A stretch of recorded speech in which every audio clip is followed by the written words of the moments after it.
Yeah, introduction to Ayurveda. So I'm very passionate, this subject. Aya means life, Veda means knowledge or science of the Hindu culture. So it's a life knowledge, a life science. And traditionally, Ayurveda and yoga, when taught together, allow a deepening of each. So yoga is they're sister sciences. Yoga is the spiritual side of Ayurveda, and Ayurveda is the healing side of yoga. So when they're introduced and worked with together, there's a much stronger possibility of a deepening of understanding, okay? So one of the things I like to talk about when I'm going into this subject is three things. Discover it. What is it? Where did it come from? Why is it useful to have this information? Understanding it. Very, very important. We'll go into that. How does it show itself in us? What are the physical, what are the psychological characteristics of Ayurveda within us? And then how do we apply it? So how can we use it in our lives? As I said earlier, this information can't just stay as intellect. It has to go through an experience to become self-knowledge. Otherwise, it's just something we read about that was somebody else's experience maybe. And it was useful, but it's not as real as it could be. It's just like when you're doing a yoga practice, right? You can watch videos on Ashtanga, and you can see how people are flowing, but you have no direct experience of it until you do it. And this would be no different. So discover, understand, and apply it. So discover what it is, how it can benefit your life. And we're going to talk specifically towards the end of this about yoga as well, okay? So Ayurveda, life science, life knowledge, supposedly the oldest healing system in the world. What's really important is it takes into consideration mind, body, and spirit collectively, i.e. it deals with them at the same time. Sister science of yoga. And as I said before, yoga is the spiritual side of Ayurveda, and Ayurveda is the healing side of yoga. So when we introduce and when we work with them together, they fit, it works, and there's a much better understanding of, ultimately, spirit, of self. So there's some really important things. Within Ayurveda, we're looking for two things that help bring us balance. Ayurveda is all about balance. It's about balancing our mind, body, and spirit collectively. It's about balancing our biological constitution, who we are. And when we look at this, there are two influences that we can introduce. One is diet and one is lifestyle, outside and inside influences. So it's a way to support our unique nature, our biological constitution. And it provides practical, sustainable tools. So when we learn to apply these, it's what is practical? How can I use it? How is it sustainable? Why would I continue using it? It must have some benefit.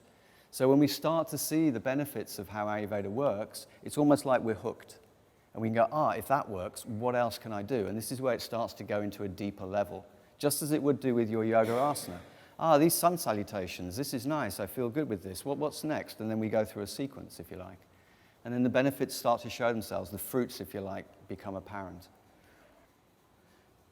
So to gain a deeper understanding of self, facilitating self-knowledge, and to experience our natural state. So one of the really, really important things to know is when we balance ourselves on a mind and body basis, and we'll go into what the doshas are, our biological constitution. When we balance mind and body, spirit has a better chance of shining through. So things like creativity, when we're balanced on a mind and a physical basis, other things start to come through. There's clarity. And I'll go into some more detail about this and how it shows itself in a yoga asana practice as well. So, how it can benefit our yoga practice. It can give it more depth, more awareness, more connection, more union. So we're going from the physical. The physical, the asana, is the foot in the door. And then we're going on to the more subtle things, about how we use breath and connection. And then we're looking at diet. I'm doing this yoga practice and now I'm more aware of what I'm eating. So what are the other things that can help provide this richness and this depth and this connection? And diet is coming in more and more with that. And then we start to look at lifestyle. And how can my lifestyle support the kind of yoga that I'm flowing with? And because of that, there's clarity of what's coming through about how I wish to live. how I wish to be in the world. So this is all about what Ayurveda is, and then really understanding it is the philosophy. So a little bit of science, not too much. So Ayurveda states that everything in the universe is made up of the 5 elements: ether, air, fire, water, and earth, of which human beings are part of that. So we all have these 5 elements that make up our biological constitution that are split into 3 energies, or doshas, which are Vata, Pitta, and Kapha. So we have all 3 of these in us, okay? So we have 5 elements into 3 doshas, 3 energies. We all have all 3, but we all have a unique combination of these 3. So you might hear it said sometimes when people are talking about Ayurveda, this person is Pitta, or this person is Vata Pitta. So what that means is that we have normally more of one of these doshas in our constitution than the others. You can have, people say you're predominant with Vata, or you're predominant with Pitta, or you're predominant with Kapha. So sometimes, not very often, people have a natural balance of all 3 of these in their constitution. So Vata, Pitta, Kapha are the same level in their biological constitution. Now, this constitution is given at conception. So what mom and dad look like, what they did for a living, their characteristics all bear a relevance to who we are. There's a DNA with this. So to understand Ayurveda within ourselves is to understand the mental and the physical characteristics of the doshas. So effectively, the 3 doshas. Vata is air, contained in ether or space. Pitta is fire, contained in water. So a good example of that fire contained in water is the blood. It also happens to be a red color, which is the heating kind of color. And Kapha is water contained in earth. So when we bring it down even further, we need to understand what are the mental and physical characteristics of air, what are the mental and physical characteristics of fire, and what are the mental and physical characteristics of water. And how, Justin, how do they show themselves in me? Okay, so this is what we're going to look into. So before I go into this, what's really important to note is that Ayurveda is about balancing our biological constitution. So we have all 3 of these doshas, okay? So, for instance, if I am predominant in Vata, I have more Vata than Kapha and Pitta. Then maybe the next dosha I have most of is Pitta. So someone could say this person is Vata Pitta. And then I have Kapha, but it's slightly less. So it's not about bringing all 3 of those into balance. It's about balancing our unique combination of those that we are actually born with. Does that make sense? Yeah? So if you think about biological constitution, your doshas, think of a Mercedes car, okay? Mercedes car is manufactured, and it's a horizontal line all the way through the life of that car. It's always going to be a Mercedes, and then it will fall apart.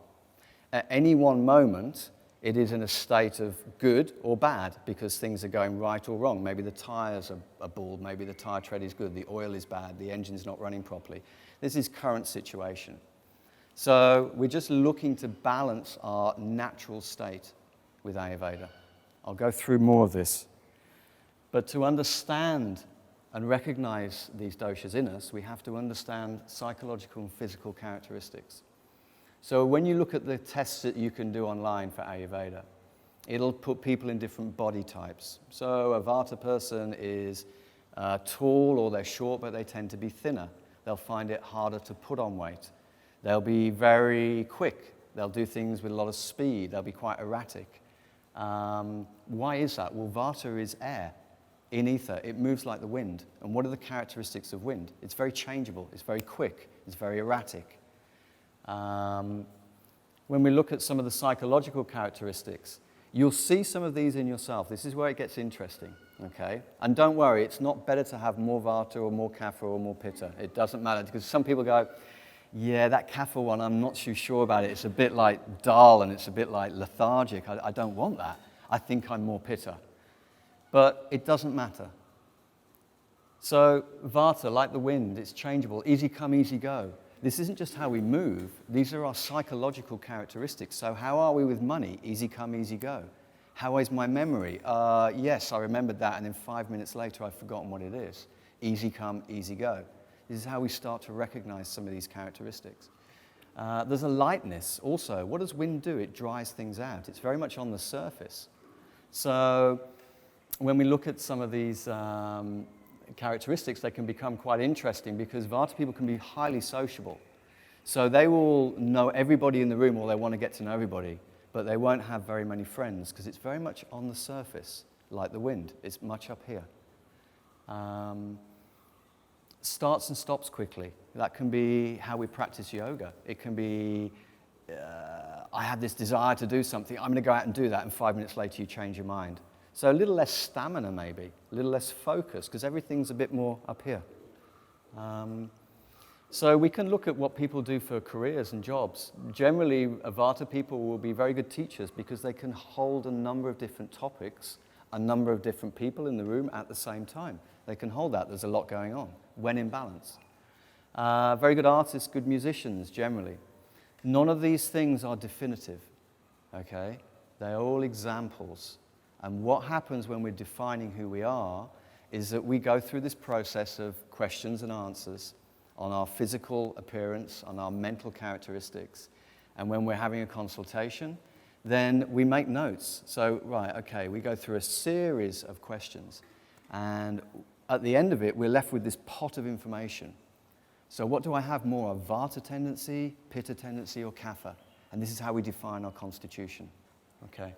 So physical characteristics, thin features. So Vata people, because they're predominant with air in ether, they don't have much water in their constitution, or not as much. So they won't gravitate to drinking that much water, because we gravitate towards who we are quite often. And I'll give some examples of this as well, because Vata people will attract Vata people. So Vata won't drink much water, so they'll probably get dry skin. Again, what does air do anyway? Well, like the wind, it dries things out. So they'll probably have drier hair, they might have drier skin. They will not have as good a circulation. So have you ever heard, I'm cold to the bone? You know, even in a moderately warm climate, Vata people will have cold hands and cold feet because it takes a while for the circulation, because it's more on the surface. And then we can look at other kind of physical features. One I like to use, because I've got them, is crooked teeth, because the teeth are erratic. They're all over the place a little bit. So we can look at people's teeth. We can look at so many different things. So remember, this is a life knowledge, so we can look at everything that we do in life to give us clues. The more clues we have, the more definitive the picture on what our constitution is. So there are so many examples. These are just a few that we can look at for Vata. And then we go on to Pitta. So what is Pitta? Pitta is fire. So what does that mean? Well, if you look at the flame, any flame, the hottest part is the tip. So there's a lot of focus there. The heat is very focused at that point. A lot of stimulation, a lot of heat. So when we look at the psychological characteristics of Pitta people, Pitta predominant, when Pitta is more than the other two, then there will be a lot of fiery kind of impulses, let's say. A lot of irritability that can come, a lot of heat, a lot of strong will, a lot of competitiveness, a lot of wishing to do things correctly. Pitta people will listen to others, but they'll generally do their own thing. Very focused, very driven. You've ever heard that phrase, they burnt themselves out? That's a Pitta person. The fire went too much and then it burnt out. So it was out of balance. And we'll see some of these characteristics. I can already see smiles happening. This is great. We start to recognize this, and this is us understanding Ayurveda in ourselves.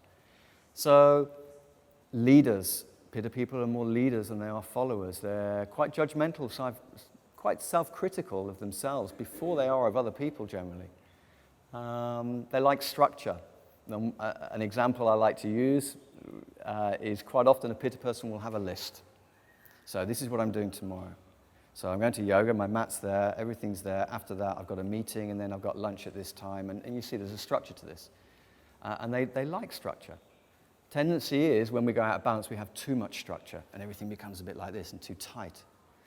Then They're also very good in terms of jobs. Again, these are not definitive. These are just examples. Pitta people will tend towards jobs that have structure.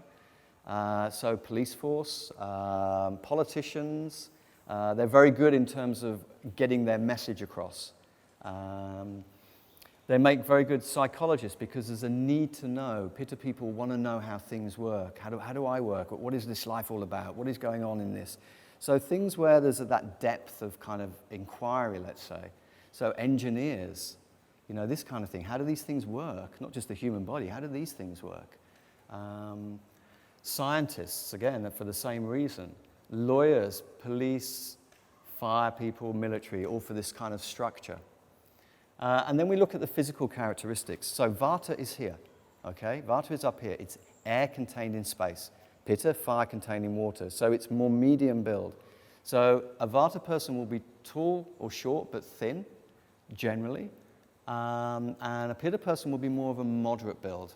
So not just size, but a little bit more muscly, but they'll have average size features. So their eyes will be an average size, their ears, their nose, their feet will be an average size relative to their own body. Whereas a Vata person will have very long, thin feet. They'll have long arms.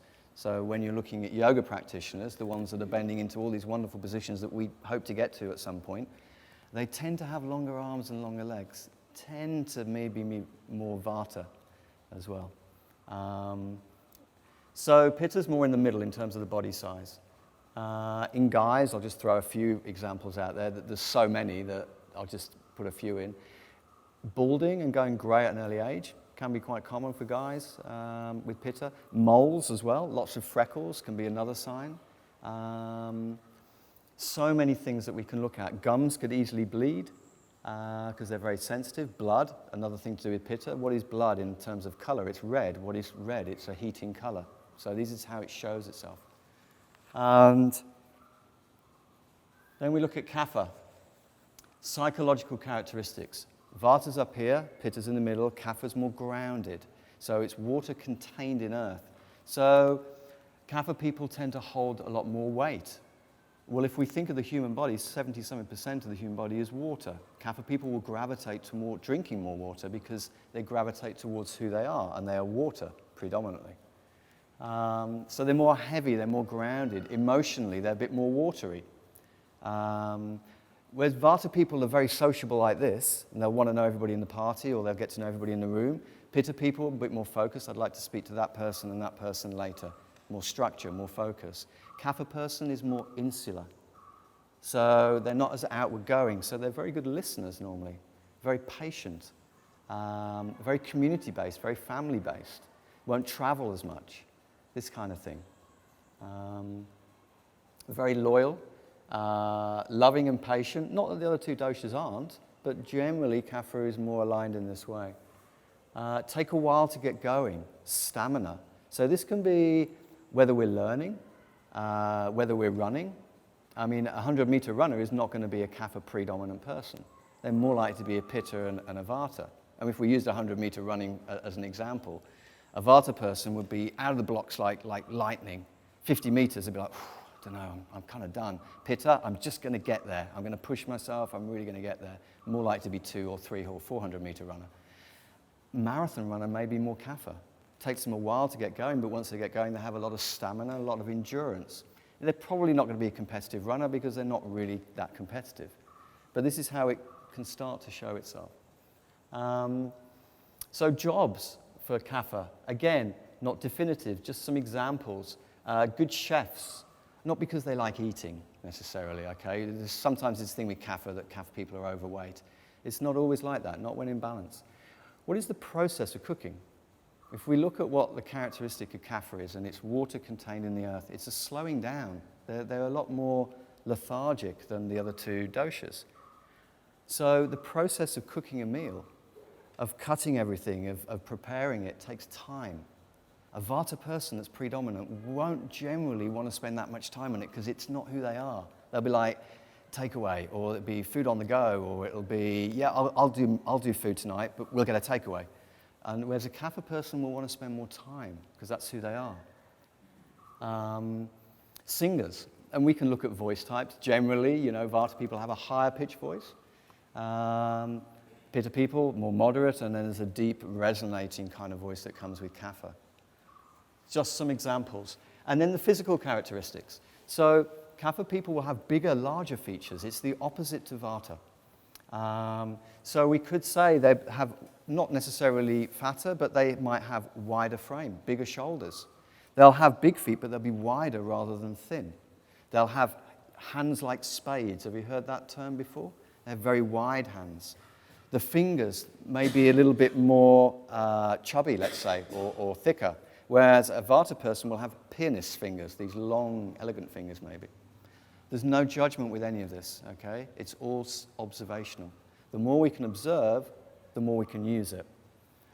So the other thing that Kapha have is more water. So how does that show itself in the body? Well, they have more oil in the body.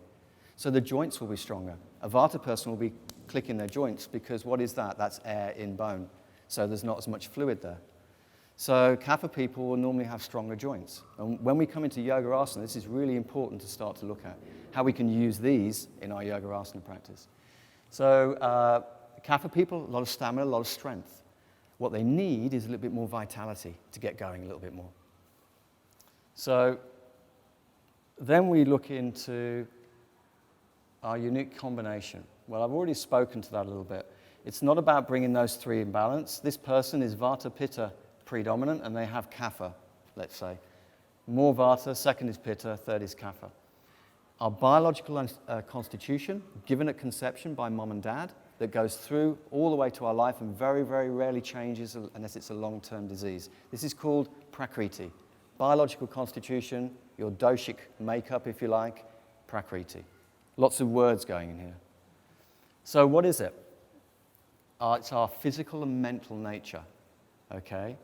Physical and mental. We haven't got into spirit yet. When you balance physical and mental, spirit shines through more, and we'll come on more to that. Given to us by mom and dad at conception, remains unchanged throughout our life. Current state of the doshas. So, biological constitution, who I am, what's the current situation? Current situation of out of balance of the doshas is called Vikruti.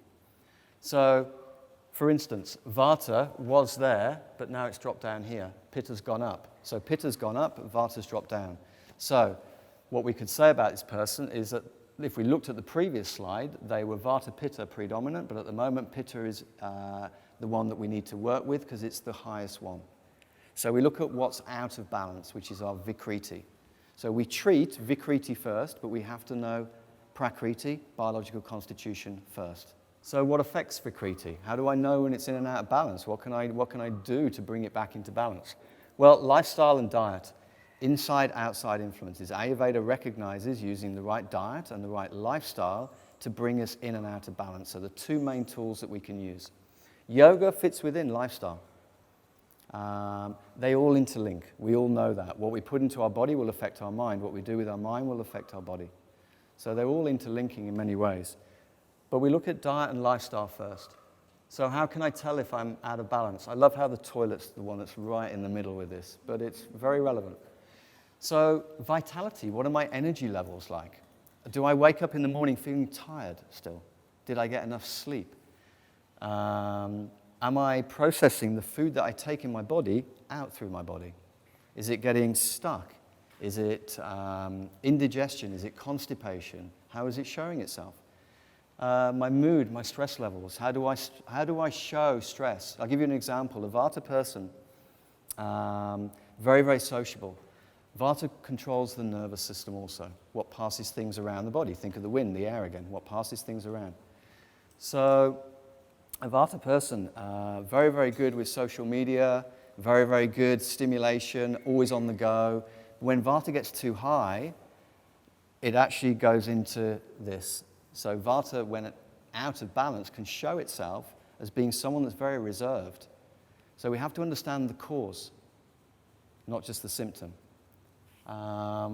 If a Pitta person is stressed, you'll know it because they'll be overheating. Their temper will be more on the surface, this kind of thing. It'll be exploding a little bit more. They'll be very fiery. A lot of heat will come. And with Kapha, you might not know because they won't say anything. There's a tendency to go inwards. Depression. What are the consequences of these kind of characteristics? an inability to get things out. That can be whether it's psychological and then also physical. We'll come on to how that works. And dis-ease, imbalance. So what kind of diseases have we had throughout our life? How have they shown? Have they been febrile diseases, heating diseases, tendency towards fever and this kind of thing, more Pitta related? Have there been neurological diseases, more related to Vata? Or have they been diseases where to do with the lungs and we get a lot of things that are bunged up, a lot of coughs and colds and this kind of thing to do with the area around the lungs?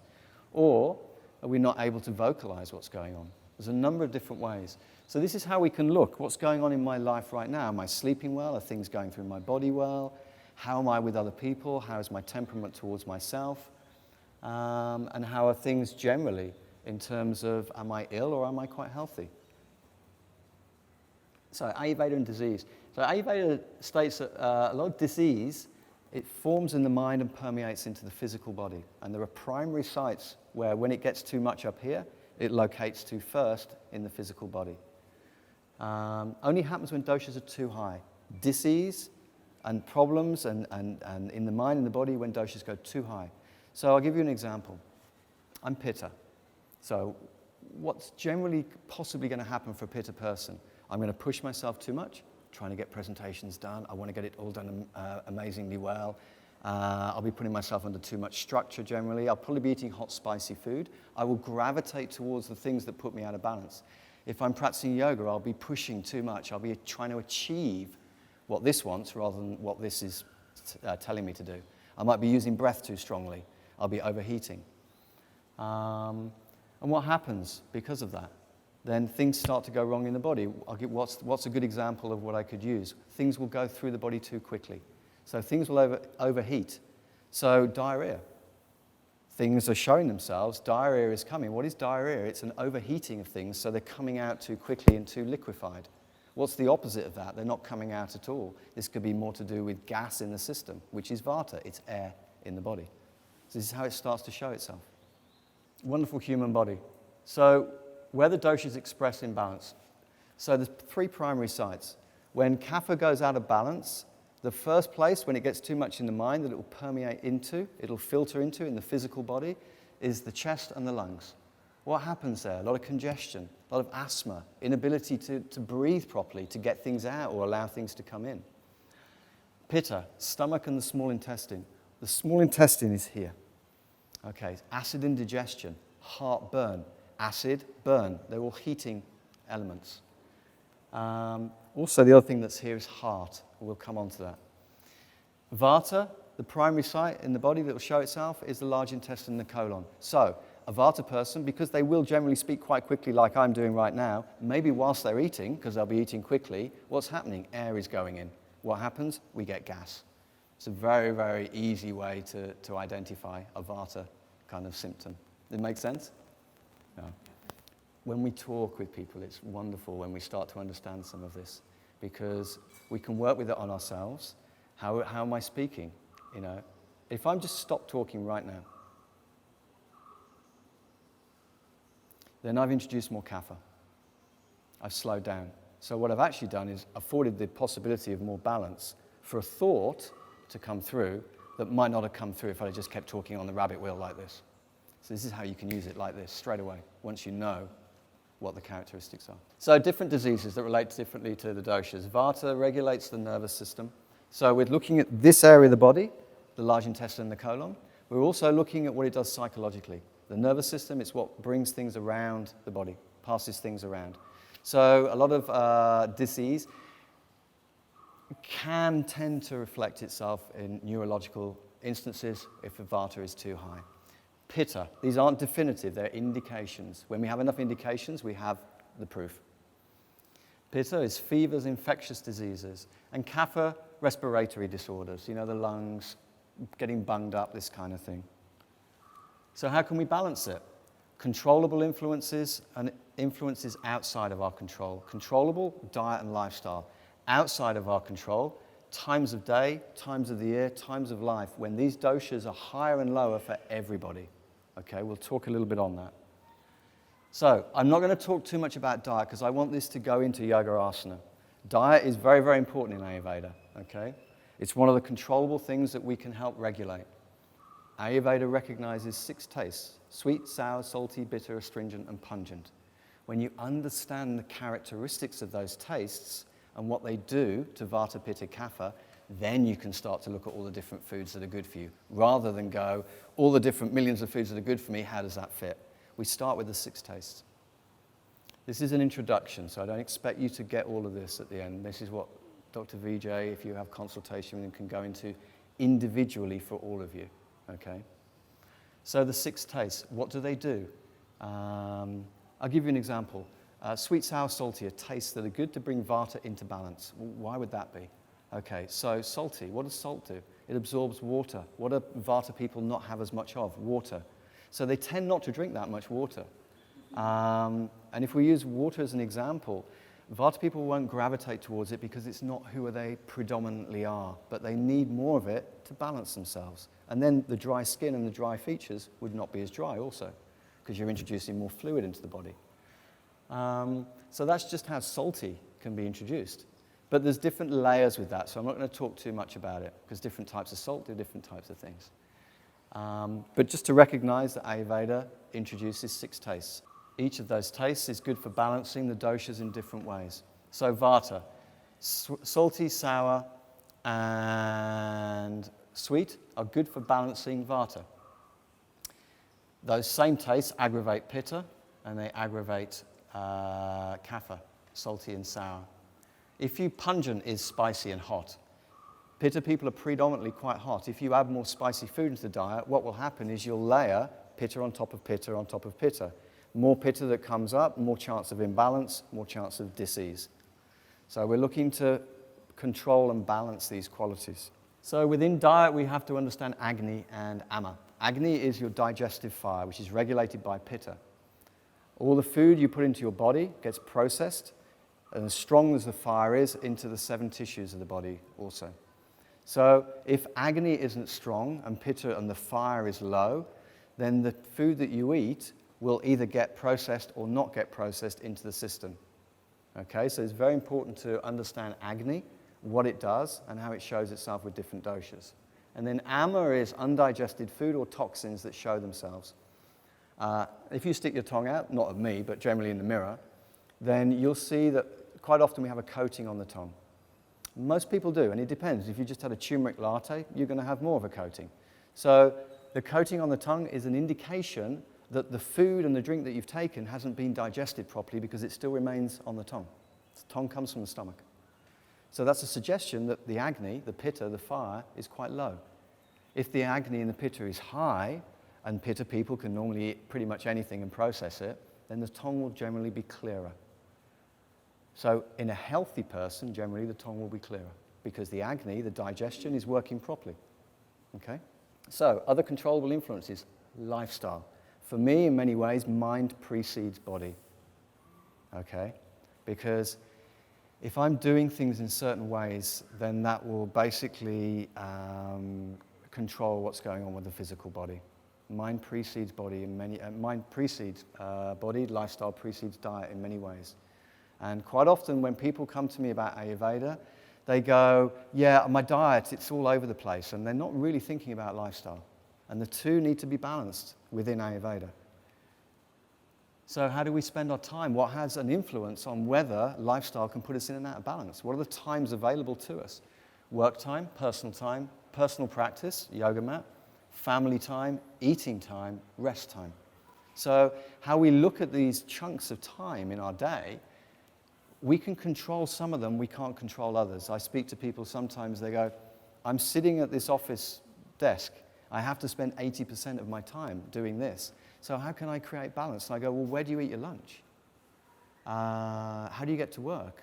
What do you do with the other 20% of your time?" Balance comes in where we can make it easy and practical and not force it. If you try and force something, you go on a honeymoon with something, and then you get divorced from it within 2 weeks, right? If you try and implement too much of this information in the first week, it won't have any sustainability. I had a friend once, I sometimes tell this story, I was doing Ashtanga many years ago, and I loved it, and I still do, and I was saying, "You've got to do this practice, it's amazing, it'll change your life," because it was changing mine.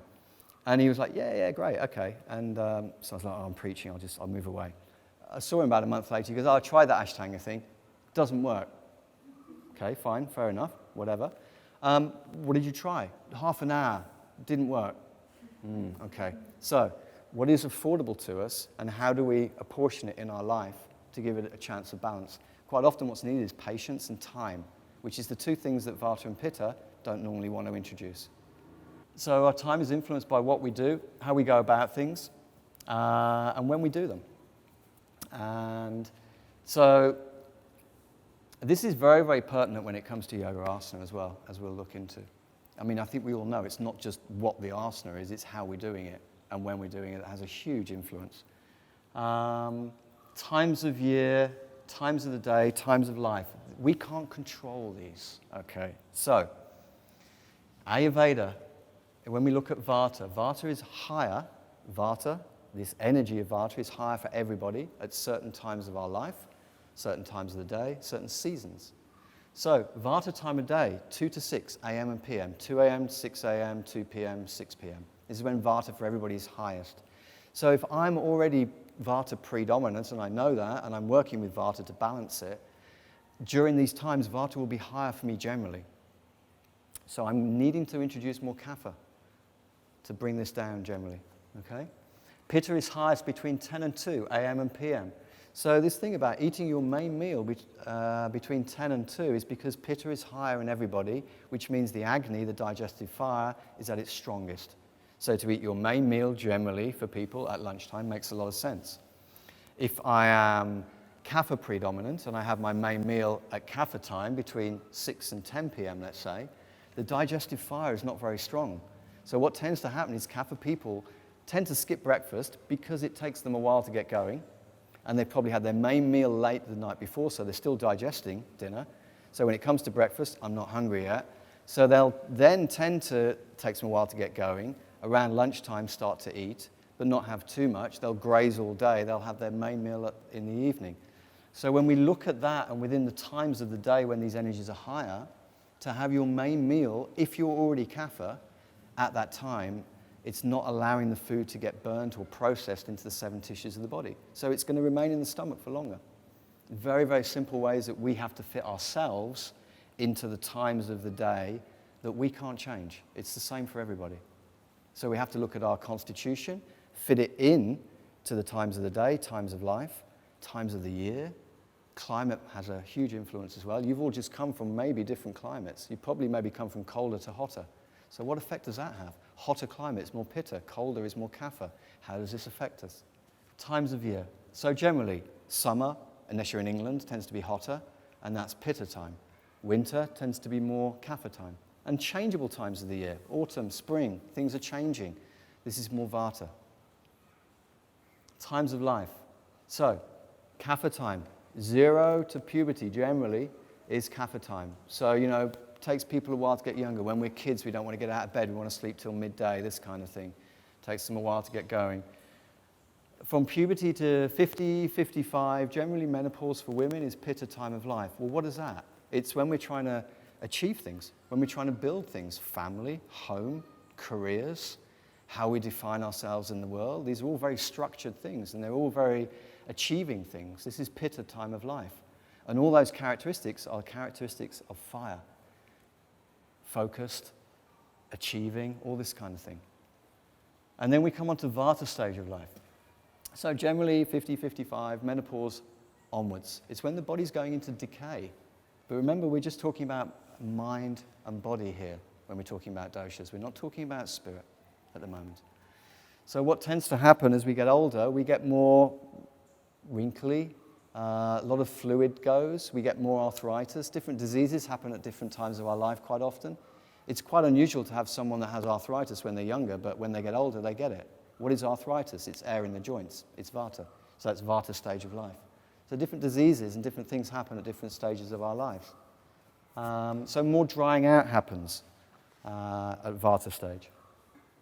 So how can we balance these things? Well, the first thing is we understand our unique constitution, our Prakruti. We understand what's currently out of balance. So we understand our Vikruti. We work with Vikruti first. And then we're conscious of the times of the day, the year, and our life and the climate we're in that have an effect that we can't control. And then what we can control, more consciously aligning our diet and lifestyle based on who we are in terms of our biological constitution.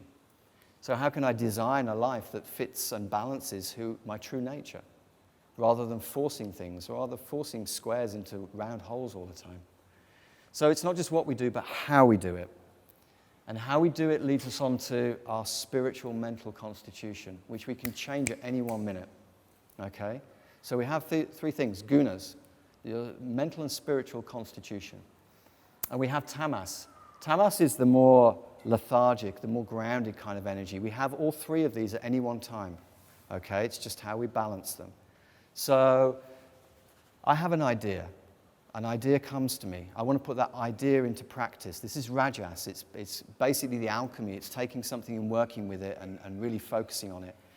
The tamas will be, let me just hold back from that, and just before we rush ahead, rajas, let me just ask a question about that. So there's a slight pause. There's a balance that's created with that. Rajas doesn't rush ahead. That balance, when it all comes together, is called sattva. The balance, the clarity of the other two being aligned. This is our mental, spiritual constitution. And what happens is, generally, we're trying to introduce more of a sattvic lifestyle into the way we live, into the way we practice yoga, more of a balance based on the knowledge of who we are. And I'm not going to go too much more into that right now. So how do I cultivate this sattva, Justin? Well, what happens is, and this is where it gets really interesting from a spiritual point of view, and I'm going to give a few examples of how I can do this in yoga, because it's more relevant to what you guys are doing right now. But effectively, a sattvic lifestyle is a lifestyle where we're introducing more selfless acts, more patience, more time. Can I bring more time in for myself rather than doing for others? A Pitta predominant person will be constantly doing, focused and achieving. And what are they missing? Time for myself. How can I pull that back? Heart center, time for myself. Where does Pitta reside in the body? Happens to be this area. What are these postures? When we start looking at postures, they're heart openers. So giving myself self-love. How I'm practicing things, how I'm going about things. Am I trying to do too much? Am I pushing myself? Am I pushing others? And am I eating the wrong things? Am I constantly doing them? How can I look at this and how can I work with it to create more balance? And this is sattvic lifestyle. You know, as I was saying earlier, I was continuing, and I was continuing. If I just stopped, that pause is allowing more balance. So, how I'm eating. Okay, I'm conscious that I'm really talking, I'm eating, I'm really trying to explain to this person about what I did today. It was so exciting, I really want them to get it, you know, so I'm really wanting to explain this. Can I just hold back from that? Can I create a bit of space? You know, how can I create this sattvic lifestyle? So, mindful, conscious awareness in diet and lifestyle and yoga practice. So it's the pause. When we start to do a lot of meditation, you know, there's this inner buffer. We're less reactive. We have more time with ourselves. And what is this purpose of that? It allows other thoughts and creativity to come through. A lot of ideas can come through when we create time for ourselves. So sattvic diet, what is it? It's what we eat, but it's how we eat, and it's when we're eating. So I'm bringing more conscious awareness, not just the foods that I'm eating, but when I'm eating those foods and how I'm eating. So if I'm Vata predominant, am I talking a lot whilst I'm eating? Or am I being a little bit more quiet? It doesn't have to be all the time, okay? We can't not be who we are. Don't not be a Vata person. Don't not be a Pitta person. But learn how to balance it. So I can do that not just by what I eat, that's part of it, but how I'm eating, when I'm eating it, what are the times of the day. So a Vata person will tend to eat a lighter diet, foods that grow more on the surface. So how can I consciously bring more awareness into that? Well, if I'm in a hot climate, fine, I'm probably going to eat more light, dry food.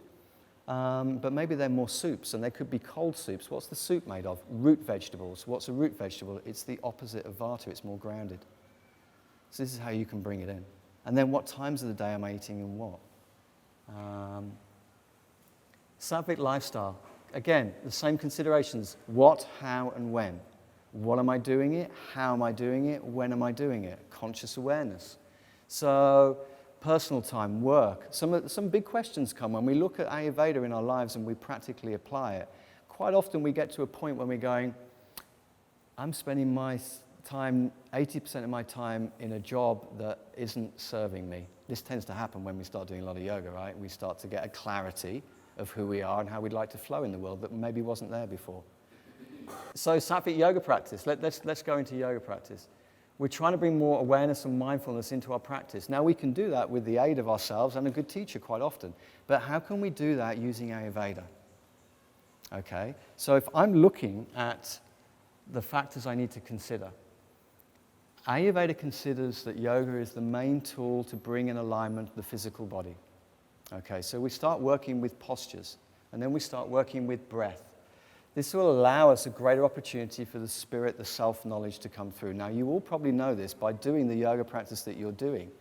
There is a lot more inquisitiveness that's maybe coming into your life. I'm doing this yoga practice, I'm moving and breathing in this particular way, and something's changing in me. I feel a bit more patient. I feel a bit more, I've got more vitality. I'm a bit more creative. I've got all these other things that are coming in. Well, what is that? This is starting to open. This is self-knowledge. It's gone through a process where we're starting to align ourselves through yoga to allow spiritual nature, love, or whatever word you want to put for it, to come through more. So what are these factors that I need to consider? Well, what asanas are good for what dosha?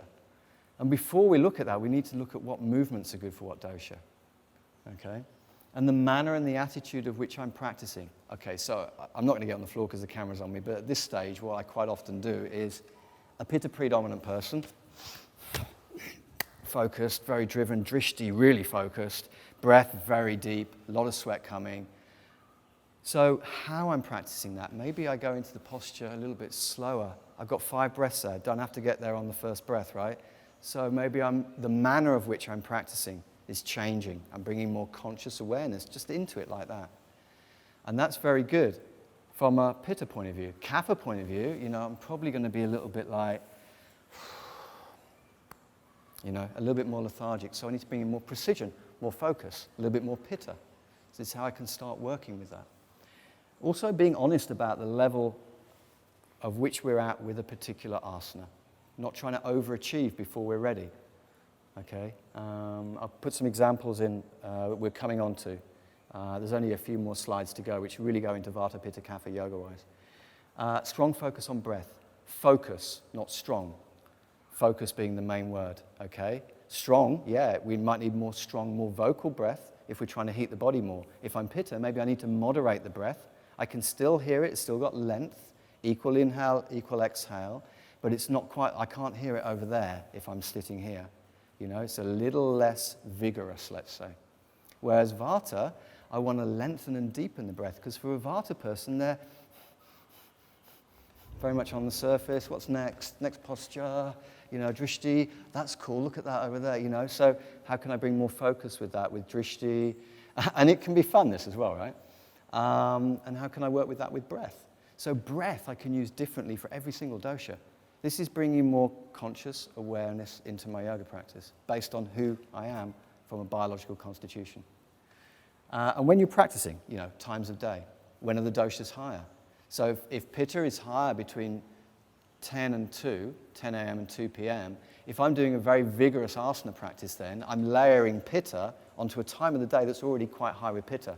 So Pitta's more likely to go out of balance. Whereas if I practice yoga asana between, say, 6 and 10 in the morning, which is Kapha time, and the energy generally for everybody is lower, and I'm doing a flowing yoga practice, I'm balancing that. This is how we use it. So, Vata, good old Vata. We talk a lot about it. There's a reason for that. Vata, I think something like 77% of all disease in the world today is Vata related. Very, very simple explanation for that is a lot of people work in an office, a lot of people work in a city, a lot of people rush. Everything needs to be done yesterday. They're on the computer screen, tapping into the nervous system. Everything's getting overstimulated. So Vata goes out of balance more often than not. So I tend to talk about Vata a lot because quite often people are dealing more with Vata than they are the other doshas. So to understand how to balance it, I look at the characteristics. Vata is light, airy, fast, erratic, and dry. These are some of the words that can go with Vata predominant. So to balance that, I need the opposite. calming for the nervous system, grounding, focus, warming, strengthening, structure. A lot of ideas, Vata, structure, bring them down. Let's work with 2. So how does that work in a yoga practice? Anatomical focus, colon, large intestine, this area of the body. So what can I do that's helping to balance and pacify that part of the body? And then the psychological focus, calming the nervous system. So if we think of that very, very simplistically, when you go upside down and the blood goes to the head, you're calming the nervous system. So inversions can be very good. Level of practitioner. If we're doing shoulder stand and we've never done it before, we put a lot of pressure on the cervical spine maybe. The joints are normally weaker in Vata. So we need to go, okay, I'm quite new to this. Inversions are good. Maybe I put my legs up against the wall. Maybe I do shoulder stand with a blanket underneath to give support. Mindful, conscious awareness into my practice. Being honest with where I'm at. Pitta. The psychological characteristics and also the physical, fiery, heating, a lot of sweat comes, focused, strong-willed, competitive, structured. I like this system, don't want to, if I've got that, I'm good. Anything out of that, I get a bit. To balance that, generally we need the opposites. So calming, self-acceptance, compassion, a little bit more listening to the heart than the head, not pushing as much, a little bit of creativity, going off-piste with the yoga sometimes, doing slightly different sequences and putting some variety in there. Moderate pacing, there's still a pace there, there's still a fluidity, it's still a vinyasa, but I'm slowing it down a little bit, or I'm less emphasis on the breath, more emphasis on exhalation for Pitta. Exhalation is not just cooling, it's letting go. Quite often you hear the term inhale, exhale, letting go. Inhale is the focus, exhale is letting go into the posture that you find. Inhale strength, exhale depth, letting go into the posture. This is how the exhale lets go with Pitta, and you can work with that on the breath as well. Anatomical focus, small intestine and the stomach. So again, what postures are doing what for this heart area? What open these areas of the body rather than close them? And then the psychological focus, heart-centered, more self-love, a little bit more creativity. And then how to balance Kapha.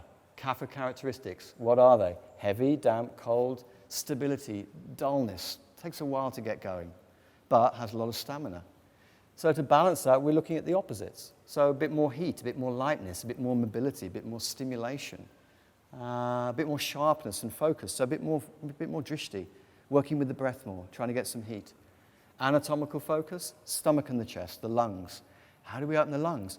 More vinyasa, get the body moving, open the lungs up, this kind of thing. So challenging ourselves, but within that challenge, recognizing and being honest where we're currently at, okay? So not pushing too much. The benefit of a good teacher.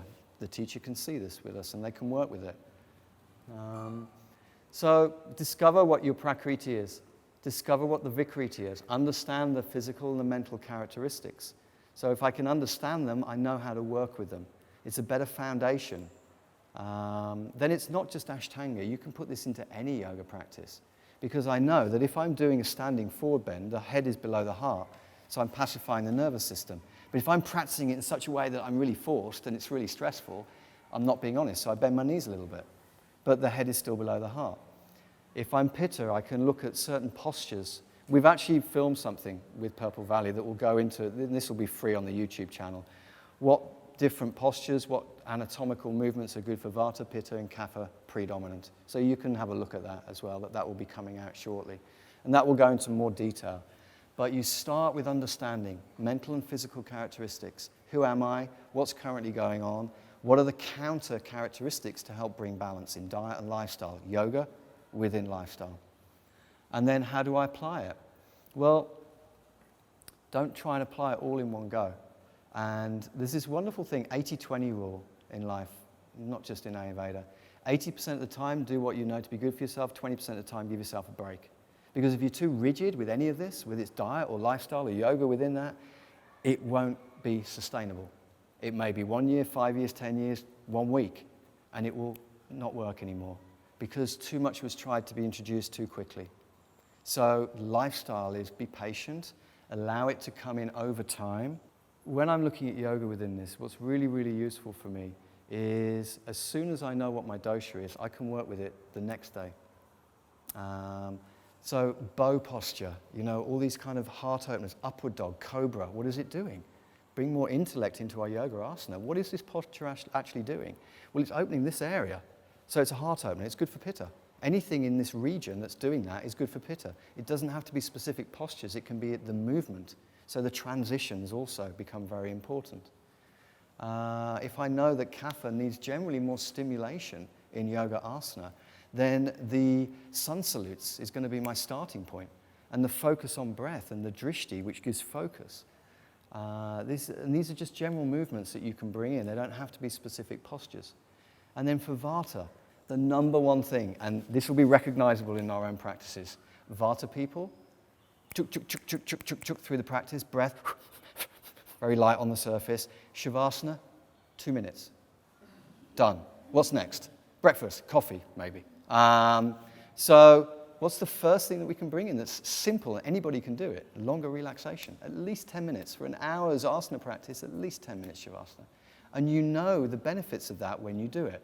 So don't take my word for this. Try it. This is the whole thing. This is where it has to become, through an experience, to become self-knowledge. And as soon as you do and it works, you'll go, what was the other stuff to do with Vata or Pitta? And you'll go deeper. And then it becomes sustainable. Okay? So thank you for listening. I know it's warm, and thank you for your attention. I hope this is of some use. This is an introduction. The next step, as I said, is to, not that you have to, but if it's leading you there, is to understand what your biological constitution is, what your Prakruti is, and understand the current state of health. And then straight away, within the next week or 2 weeks, this yoga practice can be a lot different for you. It can be more informed and more deep also, as well as what you're eating and how you're spending your time. Okay, so thank you very much. Thank you.